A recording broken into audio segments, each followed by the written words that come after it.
Bem-vindos a esta incrível jornada pela história, rica em belezas naturais, em uma terra que guarda os segredos de séculos passados. Nos contrafortes da Serra do Mar, entre os imensos domínios da Mata Atlântica, existe uma rede de caminhos ancestrais que testemunharam o deslocamento dos povos indígenas, a chegada das tropas de colonizadores e a consolidação de rotas entre o litoral e o Planalto Paulista. A Recording apresenta Caminho do Sal, trilhando raízes históricas.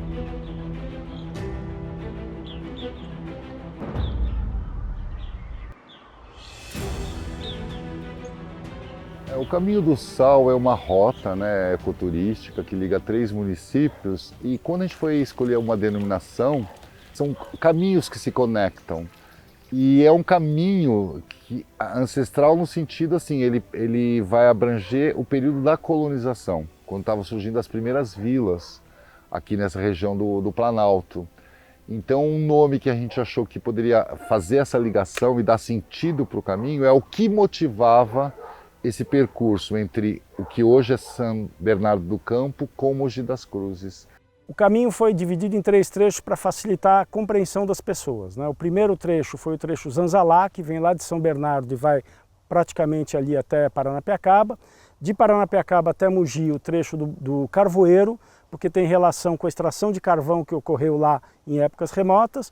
E o terceiro trecho ali da região de Campo Grande em diante, um pouquinho mais distante, que é o trecho que vai até Mogi das Cruzes, que é o trecho do Bento Ponteiro. O Caminho do Sal é uma rota de cicloturismo, também usada por outras modalidades, de caminhada, de 4x4, enfim. Mas é uma rota que liga os municípios de São Bernardo, Santo André e Mogi das Cruzes. Tem os seus trechos, com a sua própria contextualização histórica. Então ali em São Bernardo a gente tem o trecho do Zanzalá, mais ou menos uns 15 quilômetros. Ali depois do Zanzalá a gente tem o trecho dos Carvoeiros, que também vai pegar o distrito ali de Paranapiacaba em Santo André, que é um trecho mais curto de uns 10 quilômetros mais ou menos, e fechando com um trecho de Mogi, que tem aí entre 25 e 27 quilômetros, que começa na Vila Histórica de Taquarussu, uma vila de italianos, corta por Coatinga, que é esse distrito onde a gente está agora, e termina ali em Itaiaçupeba, que também é um outro distrito histórico aqui de Mogi das Cruzes também. O Caminho do Sal, ele tem início na Estrada Velha do Mar. Ele pega um trecho inicial do que seria um antigo caminho do Zanzalá, em São Bernardo do Campo, que é um dos trechos mais antigos de caminhos que nós temos aqui na região do Planalto, no ABC. Depois do caminho do Zanzalá, propriamente dito, ele prossegue por Santo André, mas não no caminho original até Rio Grande da Serra, mas desviando para uma atual estrada de manutenção de dutos e seguindo até a vila de Paranapiacaba, que também tem uma conotação histórica porque ela foi criada a partir da construção da ferrovia.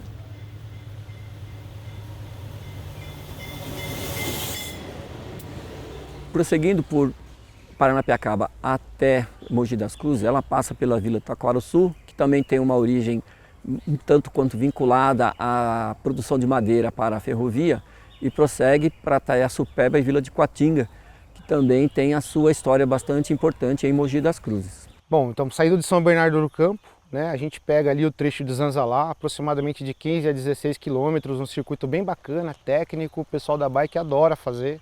Pega um circuito ali que tem um trechinho que tem um riozinho, o pessoal curte ali a corredeira. Depois chega no trecho do Campo Grande, começa ali a rota do Carvoeiro, mais ou menos uns 10 km. Chegando em Paranapiacaba, dispensa comentários, uma vila abençoada, linda, um turismo muito bem fomentado, restaurante, muitas opções de lazer. O pessoal da bike aproveita as bicas d'água para se abastecer, dá aquela refrescada também. Aí inicia o trecho mais longo, 27 quilômetros, começando aqui em Paranapiacaba, sentido Itaiaçupeba. A gente passa na Vila do Taquarussu, pega uma serrinha com uma altimetria mais ou menos, o pessoal tem que dar uma suada no pedal, nada muito assim cansativo, mas bem técnico. A galera do cicloturismo tem que tomar cuidado, principalmente nas pedras soltas, no cascalho, mas é de boa, Sem muita empolgação, vai curtir bastante. Passando o trecho aqui de Taquarussu, vai chegar aqui na região, já próximo a Quatinga, tem um tanque, né, um lago, que é uma delícia, a galera da bike adora tomar um banho, tomar uma ducha, dar uma refrescada e seguir sentido Quatinga, onde você vai pegar o trecho mais técnico do Caminho do Sal, né? Que é um trecho de mais ou menos uns 500 metros, com umas costelas, tal, uns buracos, enfim. É um trecho extremamente técnico, muitas vezes você precisa estar empurrando a bicicleta ali, passa bem no pé da Pedra Grande, que é um atrativo turístico aqui da região de Mogi. Fantástico para fazer rapel, um ponto turístico bem bacana. De lá a gente segue para Itaiaçupeba.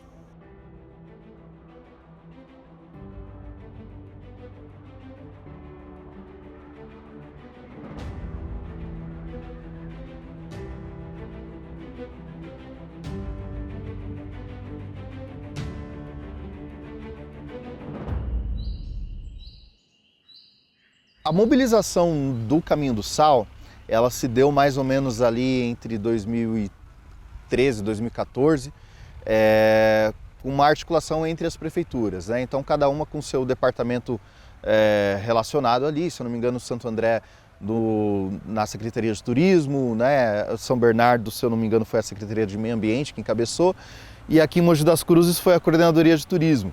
E a partir daí nós fomos sentando e fomos conversando para achar atrativos. E aí surgiram os atrativos que eram os atrativos das referências históricas, né? De antigas passagens, antigos caminhos que passavam por aqui e que nos ajudavam a contar uma história para enriquecer o caminho. O caminho por si só é bonito, mas se a gente puder contar uma história sobre o caminho, isso fica melhor ainda. Então a rota ecoturística Caminho do Sal, que inicia-se no Zanzalá, ela vai cortar caminhos mais antigos, porque ela está bem no dorso da serra, né? E ela cruza com esses caminhos, portanto cruza com histórias, né, de vários períodos da história. Não é uma história para se contar de maneira linear, ao contrário, são caminhos e histórias que se cruzam. O nome do Caminho do Sal foi decorrência de estudos que as equipes fizeram, as equipes de todas as prefeituras fizeram, para identificar o que tinha acontecido historicamente nesse roteiro. E existem, né, referências bibliográficas que existia um caminho de transporte do sal que vinha do litoral aqui para cima, né, para fugir de alfândega, fugir de taxas, etc. E que era usado antigamente, né, na época do Brasil colônia, para transportar sal do litoral aqui para a região de Mogi das Cruzes, que esse era o caminho que era usado. E faz muito sentido, porque nós estamos muito perto da Estrada Velha do Mar, mas antes da Estrada Velha do Mar, nós estamos muito perto do Caminho de Lorena, que foi uma das primeiras estradas que ligavam o litoral ao Planalto. Então, o Caminho do Sal, ele, vamos dizer assim, ele é uma ramificação de um caminho principal, né, que era um caminho indígena chamado Caminho do Peabiru, Trilha dos Tupiniquins, que, por sinal, estamos exatamente nele. A gente tem que entender o ABC, essa região onde a gente vive, do Alto da Serra, como um local sendo um local de passagem. Então eu tenho inúmeros caminhos que passavam por essa região. Um dos caminhos mais antigos é o caminho que ligava a Baixada Santista com o Planalto, era um caminho feito por indígenas, era um caminho tradicional de indígenas, foi o caminho que João Ramalho e que os demais portugueses, os primeiros portugueses que chegaram ao Brasil utilizaram. Esse caminho é o caminho que hoje percorre a Estrada de Ferro Santos Jundiaí. Com um certo jeito, com o apoio de alguns grupos indígenas, com o apoio de alguns portugueses, dentre eles o João Ramalho, né? Conseguiu-se transpor essa serra, inicialmente pela trilha dos Tupiniquins, que é o caminho assim conhecido do tempo que os portugueses estiveram aqui mais antigo. E, na verdade, era um caminho indígena, né? Que depois, obviamente, com o passar do tempo, ele foi remodelado, porque era muito difícil essa subida. Esse caminho deixou de ser usado pelos portugueses a partir da chegada dos jesuítas, que passaram a usar um outro caminho que passou a ser denominado como Caminho do Padre José. Então, eu tenho todos os vários caminhos passando por pela região da serra para subir para o Planalto, caminhos muito tortuosos no trecho da serra, mas que no Planalto se tornam caminhos mais lineares. Esse caminho do mar, que foi o caminho originalmente aberto pelo Padre José e que passou a ser fortemente utilizado, ele está muito próximo ao que hoje a gente conhece da Via Anchieta. Então, a chave para entender a expansão, né, territorial, né, e a conquista do território pelos colonizadores portugueses está intimamente ligada com esses caminhos antigos. Nenhum português abriu um caminho, ele só se apropriou de caminhos indígenas antigos. Então, vamos pensar um pouco, já que nós estamos falando de um caminho que é denominado Caminho do Sal, então a gente tem que pensar um pouco qual é a ligação disso com essa necessidade que existia de ter sal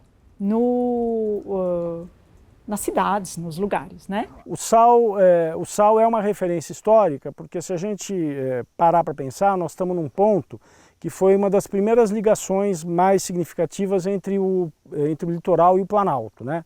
Então, se nós tínhamos no passado as trilhas antigas, trilha dos Tupiniquins, a primeira estrada mesmo, propriamente dita, que foi pavimentada, foi a calçada do Lorena, que deu depois origem ao trajeto da Estrada Velha do Mar, e que por ali havia o tráfego do comércio do litoral para São Paulo, né? Então é muito razoável a gente acreditar, até porque a bibliografia mostra isso, que o carregamento de sal pudesse subir pela calçada do Lorena e aqui nesse ponto, ao invés de seguir para São Paulo numa reta, ele fazia uma variante à direita e ia em direção a Mogi das Cruzes abastecer a população daquele vilarejo. E por que o sal era necessário? Imagine você alimentar um povoado de carne. Ou seja, hoje você congela a carne, você pode transportar o animal abatido. Naquela época o animal era transportado andando. Ou seja, a carne era transportada levando os bovinos até o próximo à vila. E depois de abatidos, essa carne que a gente chama de carne verde, né? Ela tinha de ser conservada. E a maneira eficiente de se conservar alimento, inclusive a carne, era o sal. Então o sal tinha uma relação profunda com o abastecimento da cidade. O que aconteceu com o sal? O mercado ele foi ficando tão concentrado, as pessoas não tinham acesso ao sal. E isso era vital, porque imagina uma pessoa que, por exemplo, produzia carne e não tinha sal, ela perdia a sua produção. As pessoas, a vida cotidiana precisava de sal. Então houve uma revolta aqui em São Paulo até em 1710 e essa revolta ela já foi assim um pouco um estupim para que em 1801 a gente tivesse o fim desse monopólio. Na verdade era um meio de faturamento, né? O sal ele promovia, né? Produzia lucros e com esse fim do monopólio, quando a gente começa a produzir o próprio sal, isso passa de deixar ter sentido econômico. E quem é que transportava esse sal? Como é que ele era transportado? Bom, ele era transportado por tropas, certo? Mas a tropa só transportava sal? Não. A tropa transportava de tudo. Então, esse transporte feito em tropas de muares, nos anos de 1600, né, era o transporte usual. Já aquelas que a gente chamava de picadas, né, que eram picadas, caminhos muito estreitos para pedestres, para se caminhar. Eles são ampliados, né, não a ponto de ser de leito carroçável, ou seja, passar com 4 rodas, mas eles eram já adaptados para a passagem de um animal por vez. Era como se fosse uma composição de trem. Ou seja, amarrava-se um burro, no outro burro, no outro burro, no outro burro, e um tropeiro à frente conduzia todo esse carregamento, né, de muares. E esse era o transporte usual de todas as coisas que transitavam aqui no Planalto, no alto da serra, né, em direção à entrada do Vale do Paraíba. Né? Mogi das Cruzes é a boca do Vale do Paraíba, é o começo. Essa ligação, Caminho do Mar, Mogi das Cruzes, Rio de Janeiro, era uma cortada de caminho, você não tem que ir até São Paulo para de São Paulo pegar a estrada para o Rio de Janeiro. Então eu tenho esse corte de caminho que é extremamente importante e provavelmente muito utilizado na época. Então, ao longo do Caminho do Mar, eu vou ter vários pontos de parada para descanso das tropas. Então, o Zanzalá, ele na verdade é um ponto de parada. Se você pensar na lógica do caminho do litoral até São Paulo de Piratininga, que é a primeira vila do Planalto, né, depois de Santo André, a viagem necessitava um percurso na planície costeira até o pé da serra, a subida da serra e depois o trecho do alto da serra até a vila de Piratininga. Então era um ponto de parada. Então o Zanzalá nasce de um ponto de parada, tanto para alimentar os moares, as tropas, quanto para descanso do tropeiro. Então daquele ponto de parada, toda a carga, o carregamento que fosse para São Paulo seguiria direto o caminho. Toda a carga que era destinada ao Vale do Paraíba e às cidades aqui que são próximas aqui de São Paulo, hoje Grande São Paulo, ela se fazia um desvio. O caminho do Zanzalá sofreu uma mudança drástica com a represa Billings. A partir do momento que houve o represamento do Rio Grande, formando a represa Billings, o caminho foi alagado. Então tem um trecho desse caminho que a gente não consegue percorrer hoje por causa da represa. Então a gente chegou, alagou e perdeu esse trecho. Daí depois da represa a gente consegue desenhar de novo o caminho, inclusive a ligação dele até Mogi das Cruzes. Até o sangradouro da Billings, né, nós temos um trecho que é muito original, é o próprio Zanzalá.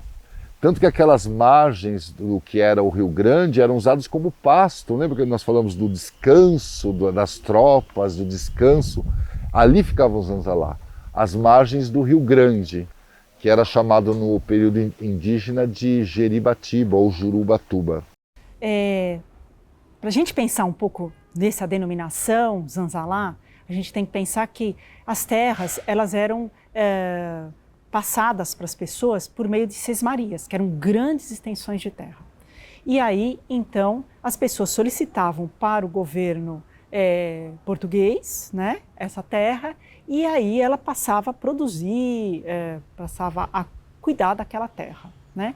Então, em 1727, o Manuel da Costa Ferreira Zanzalá, ele solicitou uma terra. Nesse local onde se fazia uma parada, assim que subia a serra, os animais estavam esgotados e os tropeiros também. E nesse local, essas terras onde eles paravam para alimentar o gado e para descanso dos tropeiros, era uma sesmaria de propriedade de Manuel Zanzalá.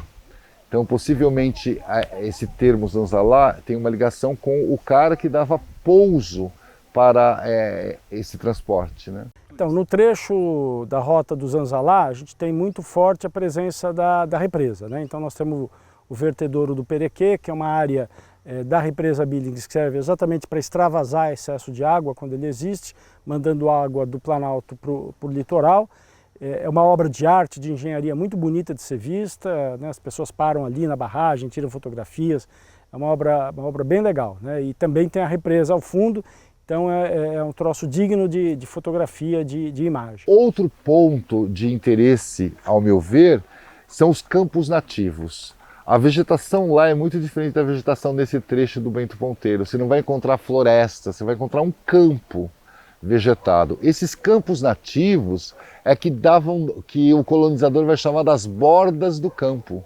As bordas do campo nada mais são que, você vê, os municípios do ABC, São Bernardo da borda do campo, Santo André da borda do campo, porque são municípios que estão numa transição de vegetação entre a floresta ombrófila densa, que é essa típica da Serra do Mar, essa floresta exuberante, e campos nativos.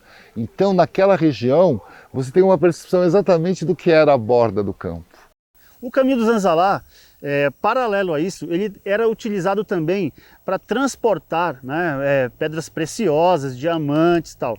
E fugia do controle da coroa portuguesa. Então o que a coroa portuguesa fez? Pegou e proibiu o caminho, porque achava que estava acontecendo um desvio de grana, ou seja, estava saindo uma grana que eles não estavam contabilizando, não estavam embolsando, a turma não estava pagando imposto para a coroa, era isso. Então, na verdade, existe muito mito em torno desse assunto. O que é certo é que existe realmente uma proibição do uso desse caminho, isso é certo, é fonte de pesquisa bibliográfica, está escrito. Mas o fechamento desse caminho, ele não escreve a lei, se você lê, ela não vai te dar uma motivação. Por que fechar um caminho? Era um caminho para não ser mais usado. Talvez o motivo desses caminhos, né, do Zanzalá e esses outros caminhos que ligavam, ter sido trazido para a clandestinidade, tinha a ver como uma maneira de sonegar, de não pagar imposto. Então, os caminhos, né, que nós temos aqui no alto da Serra do Mar, né, Zanzalá, o caminho do Bento Ponteiro, enfim, tudo que engloba o caminho do sal, né, ele atrai muitas pessoas, porque as pessoas têm sempre assim uma curiosidade, né, diante do mistério. As pessoas gostam, apesar de não parecer, as pessoas gostam de serem confrontadas com o desconhecido.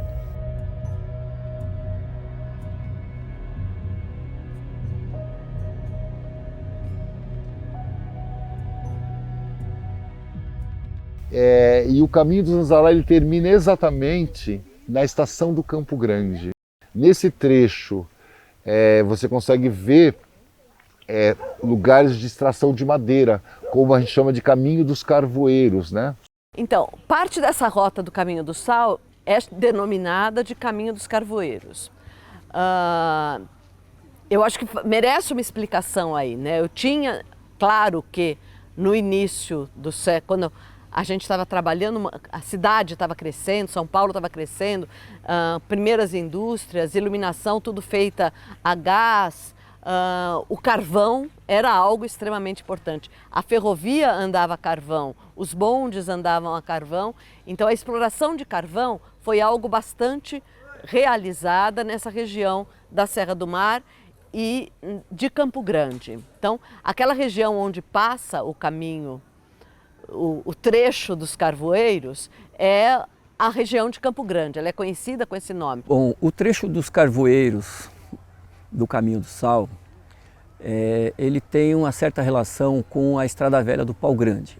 A Estrada Velha do Pau Grande, ela tem início no comecinho do século XIX, lá em 1800. Ela partia provavelmente de Mogi das Cruzes em direção àquela região de Campo Grande, mas antes da criação da estação Campo Grande. Aquela estação que está lá em Campo Grande, ela foi implantada em 1889, por uma demanda de produtores de Mogi das Cruzes, com a missão de levar alimento, a produção rural de Mogi das Cruzes para São Paulo. Então o carvoeiro já está dentro de um outro tempo, né? Nós estamos falando mais de caminhos indígenas para subsistência, estamos mais falando do caminho de deslocamento de produtos de alimento para abastecer as vilas do Vale do Paraíba. Nós estamos falando de produtos de valor econômico, que é a madeira e o carvão. Um pouco também de quartzo, tijolos. Então a estação do Campo Grande tem esse sentido e o caminho, portanto, tem esse sentido para o transporte destes produtos. Então, o trecho dos carvoeiros ele tem esse nome por conta da antiga exploração que existiu naquela região de Paranapiacaba, da extração de lenha para carvão, né, para a produção de carvão. Os historiadores mostram para a gente que isso foi muito acentuado durante o período da Segunda Guerra. Então aquela região vegetada, ela produzia muito lenha para a região, para abastecimento de energia da cidade de São Paulo, das outras cidades adjacentes de São Paulo, né? Isso justifica o fato de que quando a gente anda aqui na região, a gente vê muito, durante o período da florada, a florada do manacá. E o manacá é uma espécie de árvore que indica para a gente uma vegetação que está se regenerando. É uma floresta que a gente chama de uma floresta recente, né? Ela foi cortada e dentro da biologia nós temos uma característica que se chama sucessão vegetal. Então o que é marcante nessa paisagem é a própria paisagem de uma mata secundária que foi extremamente explorada, que hoje está se recuperando. Nós estamos falando de uma área que praticamente ficou devastada. Ao mesmo tempo, nós estamos mostrando a própria estação do Campo Grande, né? E propriedades antigas que forneciam madeira e carvão para transporte e escoamento pelo Campo Grande. Tá? Então, no trecho dos Carvoeiros, nós temos isso, até chegar à vila de Paranapiacaba, que talvez seja a grande vedete, né? Da rota, aí, por conta de que é um patrimônio histórico, né? Ambiental e cultural, da época dos ingleses da São Paulo Railway. Esse aglomerado de carvoeiros acabou formando, por questões de quem morava lá, quem habitava lá, não sei o quê, foi construída uma capela, e em cima dessa capela foi colocado um monumento ao Cristo Redentor. Então essa capela vai mostrar aquele pequeno aglomerado de pessoas que se reuniam em torno da produção do carvão, que é aquele aglomerado que vai ficar próximo à parada de Campo Grande, depois estação Campo Grande. A Capela do Bom Jesus em Campo Grande, ela foi construída pelo Padre Capra, que foi o primeiro vigário de Santo André, com recursos próprios, inclusive, e com empréstimos que ele mesmo fez para construí-la. A intenção dele era ter um local que pudesse receber, vamos dizer assim, do ponto de vista do aconchego, da religião, os migrantes que vinham de outros lugares e que chegavam em Paranapiacaba com destino a São Paulo. E ali seria um ponto em que eles receberiam uma espécie de boas-vindas do Cristo. O que a gente tem de interessante sobre a Capela de Campo Grande? Ela é curiosa porque ela tem aquela estátua em cima. E aquela estátua em cima, ela na verdade, hoje o que a gente vê não é o original dela. Então a gente até fica assim pensando qual é o formato daquele monumento, daquela estátua ali. Mas o que é um fato é que ela foi consagrada a São José. Tem uma lenda que as pessoas contam, que pode até ter sido verdade, era um lugar muito cheio de neblina, né? E as pessoas já estavam um pouco cansadas daquela neblina que não ia embora. E aí chegou um dos cidadãos lá e deu um tiro, falou, vou dar um tiro nesse porque ele não está ajudando a gente para o sol aparecer. E aí deu um tiro na estátua e aí ela perdeu uma mão, um pedaço do braço, ficou um certo tempo assim, mas as pessoas não gostavam dessa condição, refizeram uma mão ali, que nós aqui estamos estudando e analisando para ver se de fato a posição era aquela. Aparentemente, ele portava alguma coisa nas mãos, então ele não poderia estar assim, ele teria que estar assim. Mas isso são estudos.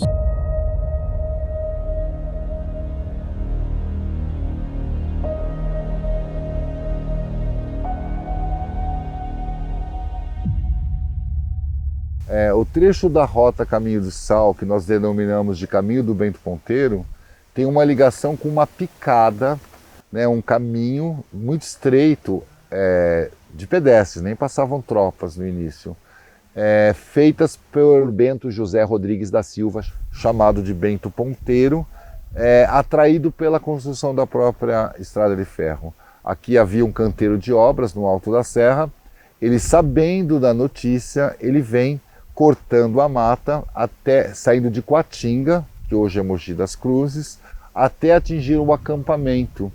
E aqui ele vai se fixar, esse português, vendendo suprimentos para os próprios trabalhadores da estrada de ferro. Então ele era um mascateiro.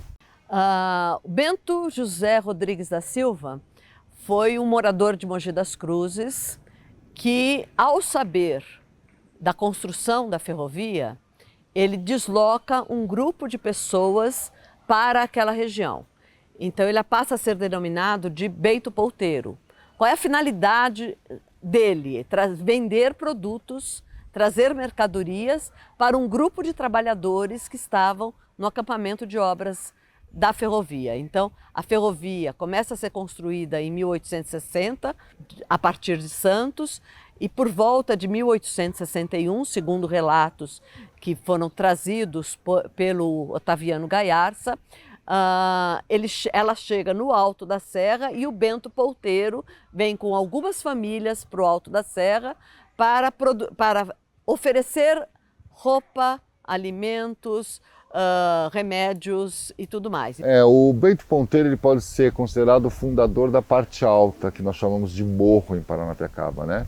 A Vila de Paranapiacaba ela tem dois núcleos, que é a parte baixa, que era a própria vila ferroviária administrada pelos ingleses, e a parte dos não ferroviários, que se situa num morro, no contraforte da Serra do Mar.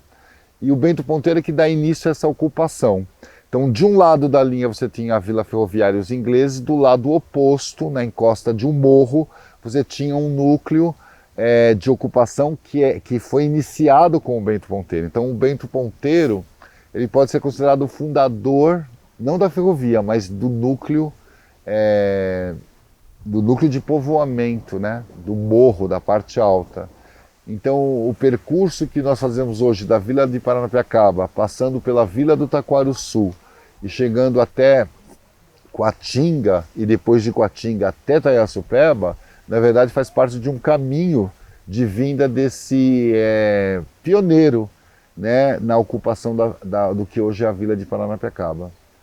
Ponteiro assim chamado porque além disso ele era construtor de pontes. Então ponteiro tem a ver com o cara que construía pontes. Então, o que a gente não tem muitas informações sobre ele. O que se sabe é que ele veio de Mogi das Cruzes e ele tinha essa denominação Bento Ponteiro, possivelmente porque ele deveria ter participado de tropas e nas tropas ele era aquele cidadão que é denominado ponteiro. É o que vai à frente da tropa. É uma figura geralmente bastante importante porque ele sabe o caminho. Ele vai à frente, então é o ponteiro.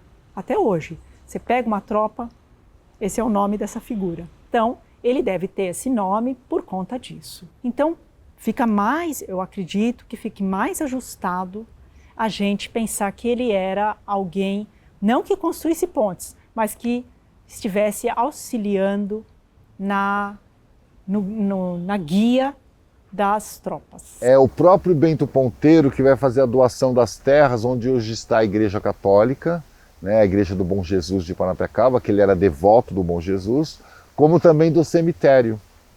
Cemitério, algo muito necessário, considerando que o cemitério ele é anterior à própria igreja. Isso não era muito comum. A razão disto era a quantidade de trabalhadores que morriam na própria desastres e nas obras de construção da estrada de ferro. Então, pegando o caminho inverso que o Bento Ponteiro fez, né, da rua direita ele vai pegar a estrada, conhecida com o nome de Estrada do Taquarussu, que no Caminho do Sal é tratada como trecho Bento Ponteiro, que vai atingir Mogi das Cruzes.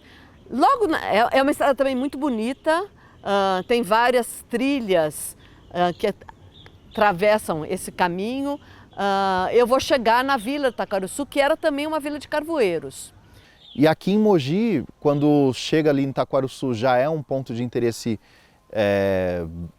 bastante curioso, né? Porque ela ao passo que Paranapiacaba é uma vila inglesa, a gente tem Taquarussu, que é uma vila italiana. Então, Taquarussu, na verdade, era uma área, uma fazenda, né? E essa fazenda, ela explorava também carvão, como todas ao seu redor. E existia, então, uma empresa entre dois companheiros, ali, dois amigos, duas famílias, Fanti e Begliomini, e esses dois, então, eles organizaram uma estrutura empresarial para exploração do carvão. Esse carvão, ele era, em larga medida, destinado a São Paulo Railway, certo? Isso nós estamos falando anos 30, mais ou menos. Então, a Vila do Taquarussu está intimamente ligada à exploração da madeira, tá? Para transformar em carvão e para alimentar a própria estrada de ferro. Então, a Vila do Taquarussu, embora esteja no município de Mogi das Cruzes, ela tem uma ligação profunda com a Vila de Paranapiacaba. São histórias coligadas, né? E ali em Taquarussu nós temos também uma capela antiga, que é a Capela de Santa Luzia, que tem uma história muito bonita da família, que é uma capela que foi construída como uma promessa, né, a um dos familiares que estava tendo uma doença ocular, né, uma doença que ele estava perdendo a visibilidade, e aí a família fez uma promessa de que, caso ele se recuperasse, seria construída uma capela em homenagem a Santa Luzia, que é a santa padroeira dos cegos, né, e ela, né, a crença da família é de que Santa Luzia teria ajudado na enfermidade desse familiar e por conta disso, né, eles construíram a capela. Também há uma ligação cultural entre essas duas comunidades, né? Eu posso dizer que nós temos, por exemplo, a festa de Santa Luzia, né, que a capela que está lá foi dedicada pelo seu Ciro Bigliomini, que era devoto da Santa Luzia. Ela fazia parte das festividades religiosas. Então,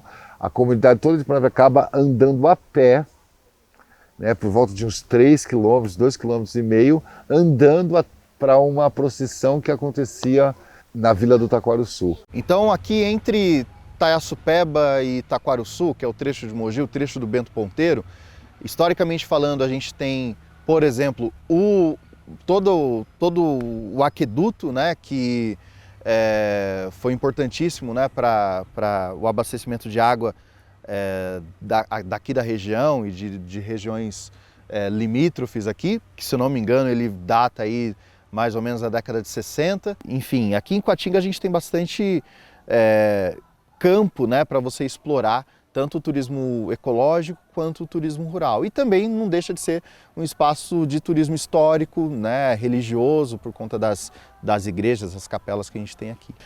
E o Caminho do Sal, no trecho de Caatinga, é um dos trechos mais desafiadores, né, porque você tem ali um trecho de mais ou menos uns 400 metros. Por exemplo, para quem é adepto de 4x4, é um dos trechos mais emocionantes para você fazer, porque é um trecho bastante acidentado, né? É bacana para várias atividades de turismo de aventura diferentes. Caatinga é uma vila de passagem, é uma comunidade muito tradicional, muito antiga e muito fechada. É um lugar de poucas pessoas, né? Mas que traz também uma questão de uma hospitalidade. Então é um lugar que você pode parar, pode servir de uma refeição. Muitas vezes as pessoas do próprio local fornecem uma refeição lá na sua casa. Então, do ponto de vista de infraestrutura, é uma infraestrutura importante para você atingir o outro ponto, que é a ponta do Caminho do Sal, que é a Vila de Taiaçupeba, que também tem as mesmas características, tá? E o que a gente encontra no final do trecho do Bento Ponteiro, né? Que é o distrito de Taiaçupeba.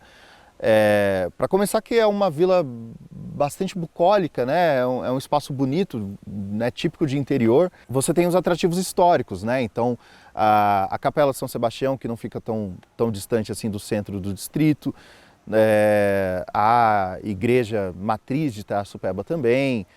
Cara, em Taiaçupeba, ali é um distrito chamado de Distrito Natureza, né? Nós temos a represa ali de Taiaçupeba, turismo náutico, o pessoal pode curtir ali, também uma pescaria, né? A própria vila, por si só, ela já é um atrativo, assim como a vila de Paranapiacaba. Ela não é tão divulgada quanto Paranapiacaba, tão conhecida quanto, mas tem o seu charme, o seu acolhimento, um local bacana também para fazer camping, para o pessoal passar um final de semana. Tem uns restaurantes bem bacanas ali, dá para o pessoal aproveitar bem.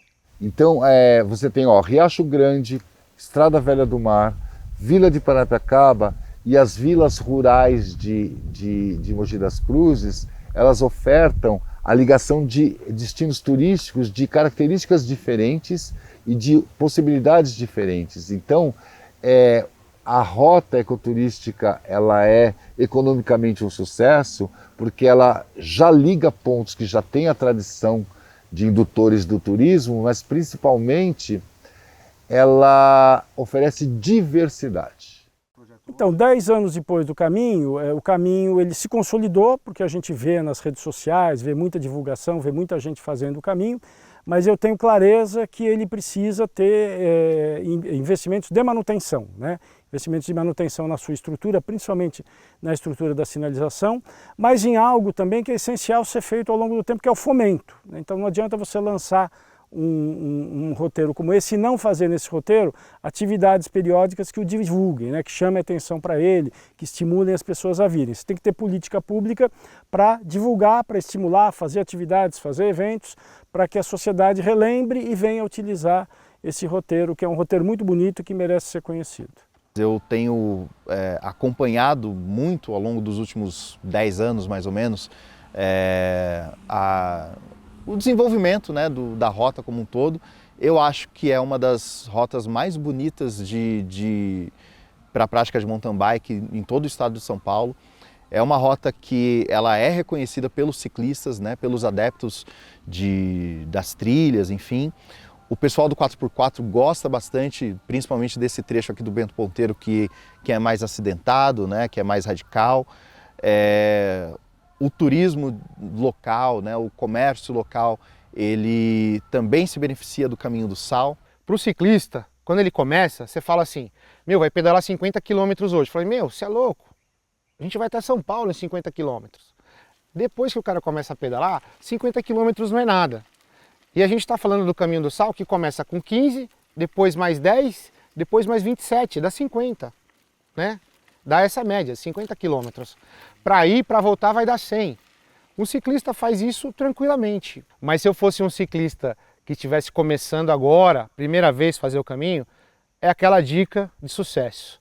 Acessa o site, baixa a rota, se informa do local e, se possível, procura um grupo de bike, né, que já fez o caminho ou que no final de semana tem alguma programação. Se ajunta com esse pessoal que vai ser bem legal.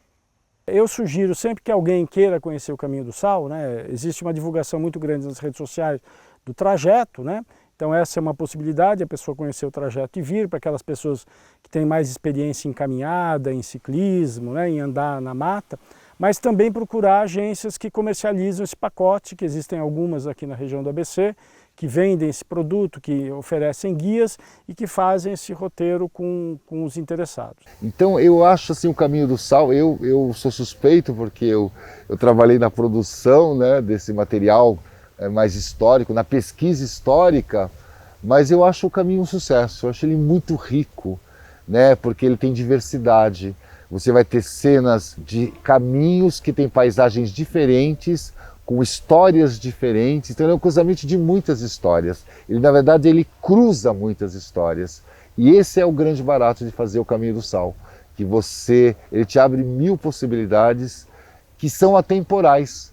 Ou seja, nós estamos contando história que não é de um tempo, é desde o princípio, antes da colonização até os tempos atuais. Sobre o Caminho do Sal, assim, né, essa proposta dessa rota ecoturística, eu acho que é uma ação interessante, primeiro porque envolve 3 municípios, o que já é uma coisa bastante difícil, não é tão fácil assim você fazer um caminho que tenha essa interface, né, de 3 municípios envolvidos com esse caminho.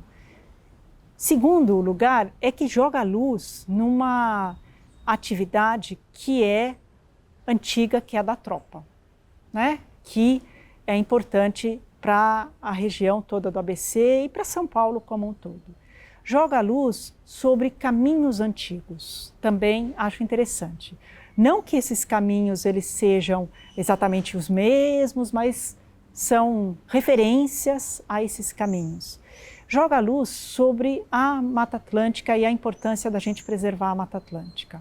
E aí a gente poder conhecer esses lugares, entender o que é isso, entender essa história, as ligações que esses lugares fazem com a história regional, é uma coisa incrível, porque você vê a história ali.